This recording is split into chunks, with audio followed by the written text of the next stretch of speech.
Hello. Good evening, children. Welcome to online class, 8th standard, first language English. The lesson we are going to learn, that is fourth one, Anandi Gopal.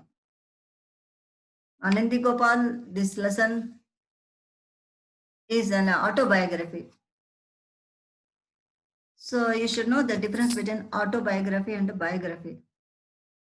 Autobiography is the story of a person's life written by the person himself, while a biography is the story of a person's life written by somebody else. So that is the only difference. Now we'll see about Anandi Gopal. And here, this is a picture of Anandi Gopal. That is the first Hindu woman in America. Why she went to America? That is, she was the first Hindu woman to go to the US, and for that is, she lost her son, that is of 10 days. Then she decided to study medicine and was supported by her husband. And she was the first woman, along with the Kadambari, that is Ganguly, to do an MD from outside India in 1885. So her thesis was on obstetrics among the Aryan Hindus, and she received a congratulatory message from Queen Victoria on her graduation. So now going through the lesson.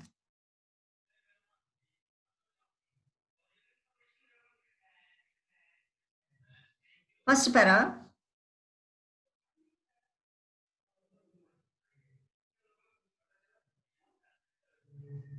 I was born on 31st March 1865 as Yamuna Joshi in Kalyan, a small town near Mumbai.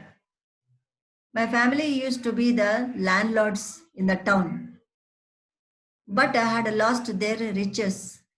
When I was 9 years old, I was married and my name was changed to Anandi. So the first one is telling she was born on 31st March 1865. Her name was Yamuna Joshi, born in Kalyan, that is a small town near Mumbai. They were the landlords in the town, but later they lost the riches, that is, they became poor. When she was 9 years old, she was married to Mr. Gopal Rao. That time her name was changed to Anandi. And during the wedding time, they changed it to Anandi. Actual name was Yamuna.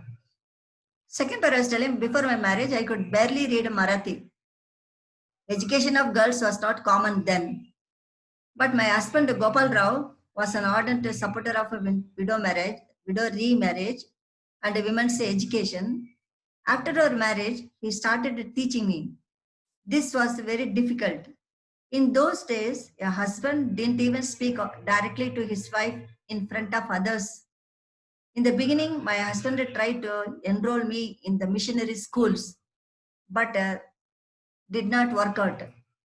We had to move from Kalyan to Alibag to Kolhapur and finally to Calcutta, where he was left free to teach me.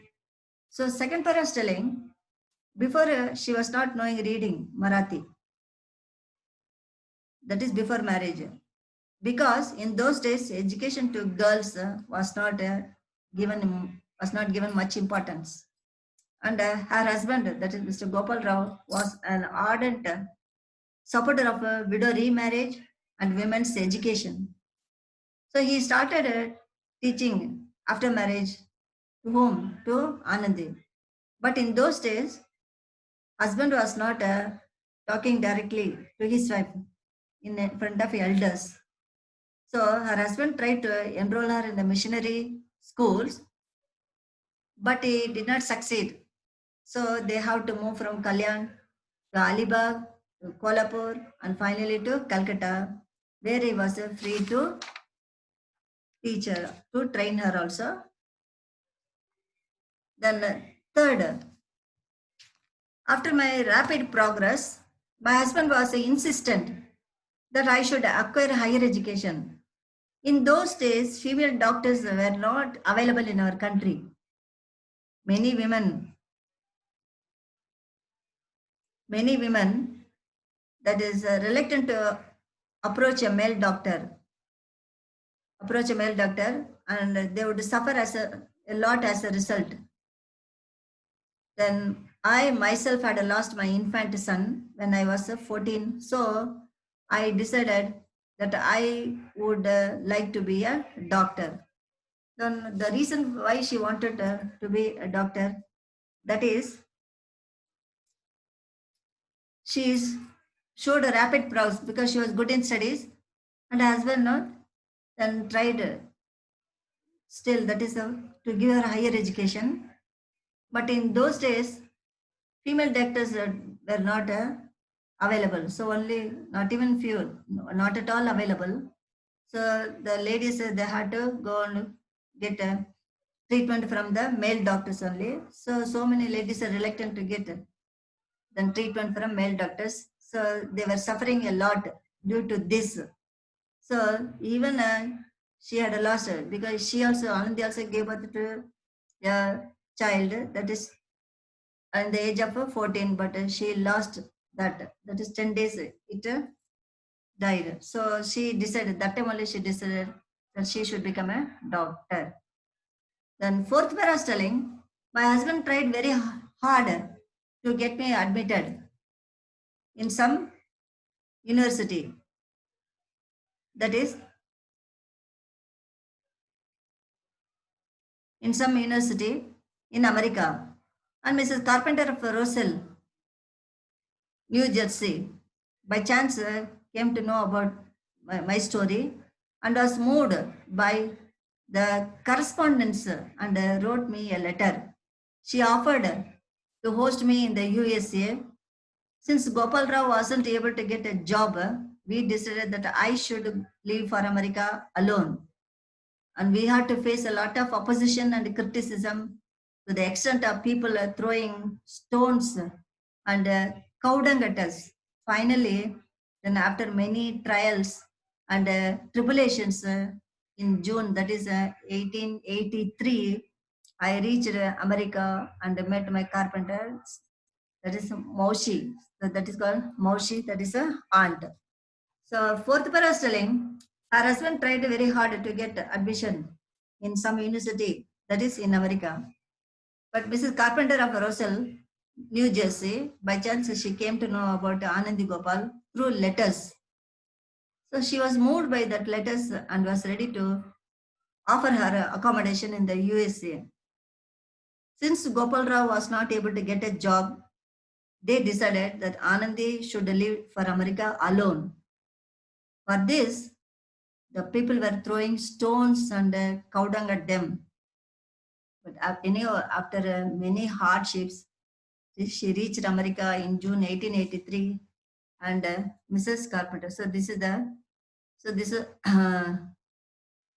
this was the picture. That is, she's going by ship. So this is the ship she was going to the USA, and this is the picture of a hospital. So that is college, medical college, where she studied medicine.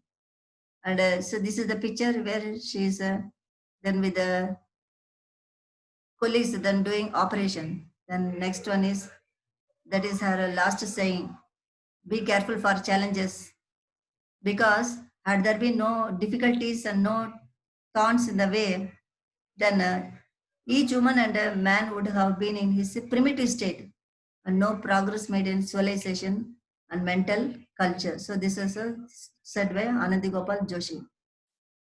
So then she went alone to America. That is where she was received by, that is Mr. Mr. and Mrs. Carpenter. That is Mrs. Carpenter. She called her as a Moshi. Then fifth para is telling, in America there are many things that I thought were strange, and many that the carpenters found strange about me. For example, carpenters found it odd that I wouldn't sit down on a chair when Mr. Carpenter was in the room, as was the custom in India, that I was astonished that they didn't bathe every day. Other things like my clothes and my not eating non-vegetarian food was also very strange.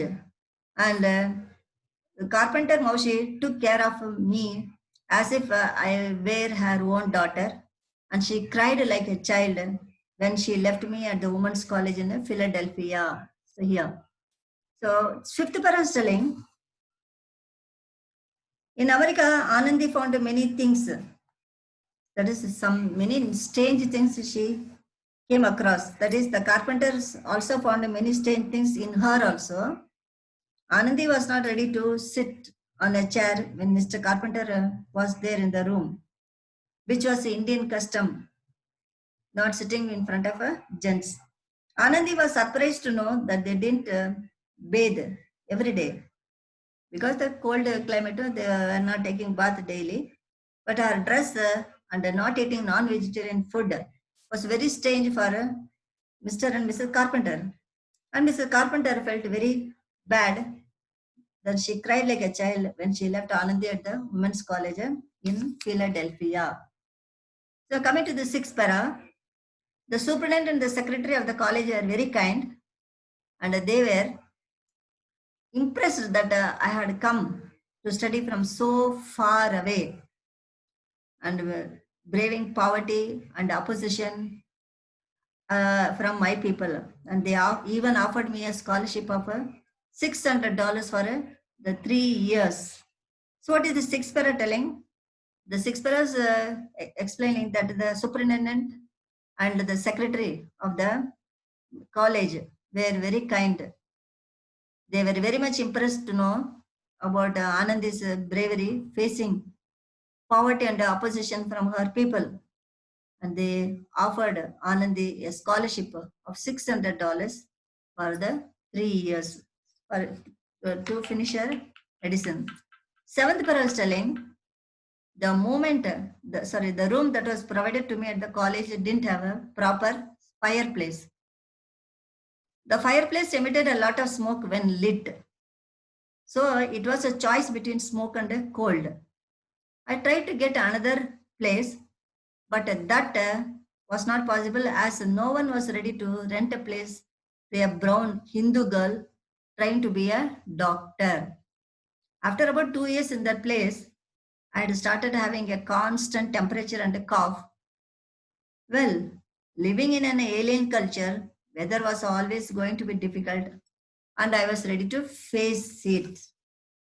So seventh para is telling, the room in the hostel given to Anandi did not have a proper fireplace because the fireplace is a must. The reason is it's a cold country. The fireplace emitted a lot of smoke when lit. So she was suffering from cold and smoke. And she tried to change her room also, but no one was ready to share a place to a brown Hindu girl trying to be a doctor. And she had a constant temperature and a cough for 2 years in that place, which she found it difficult to face it. But she was ready to face it. Then eighth para is telling, my health was severely affected by my stay there. After around 2 years in the USA, I had sudden spells when I used to feel very faint and get a high temperature. The cough never left me. By the end of the 3 years, my condition had worsened. I somehow scraped through the final exam.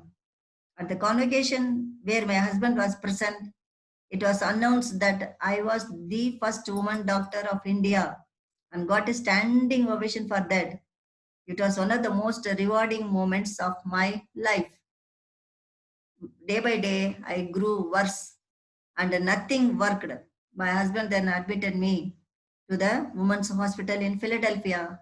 I was then diagnosed as having tuberculosis, but the disease hadn't yet reached my lungs. The doctors advised me to go back to India. So what eighth para is telling is,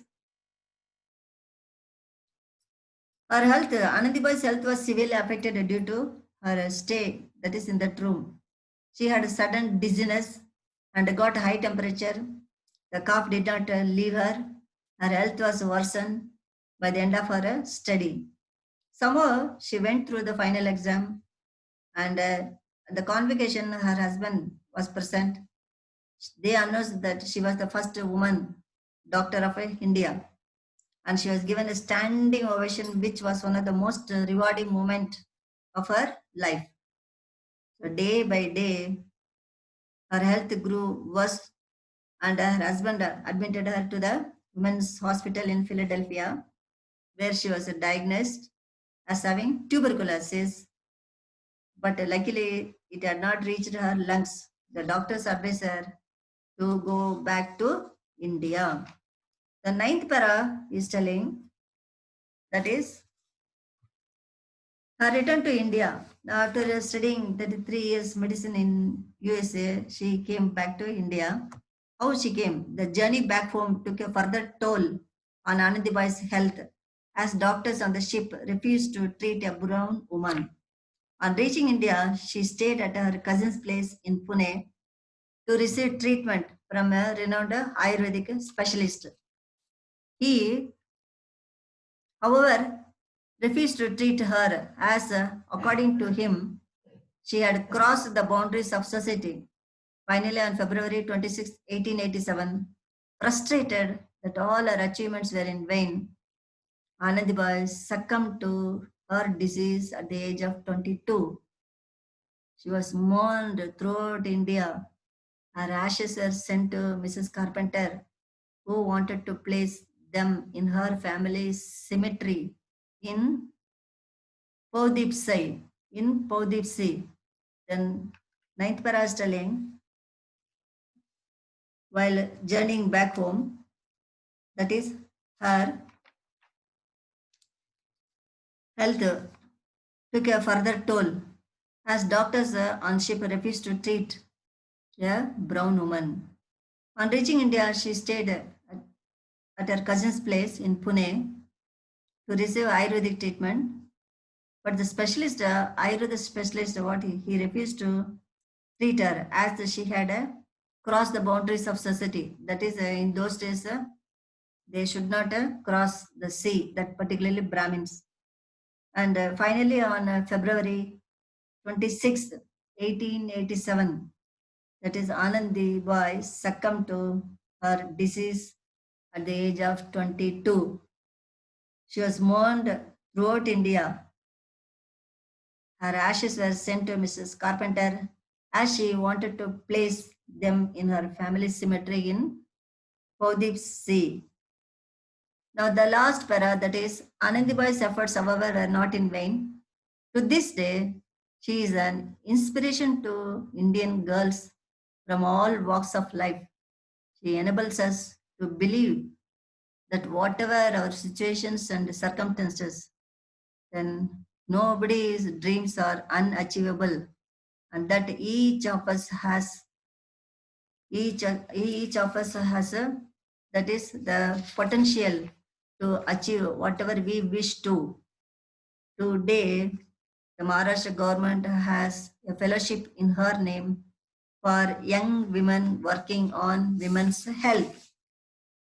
So the 10th para is telling, that is, her efforts did not go in vain. She stands as an inspiration to Indian girls from all walks of life. She believed that whatever we do, whatever our situation and circumstances, nobody's dreams are unachievable. Each has the potential to achieve whatever we wish to. Today, Maharashtra government has a fellowship in her name for young women working on women's health. Okay, children. So this is the lesson, that is an autobiography of Anandi Gopal. Thank you, children. Bye.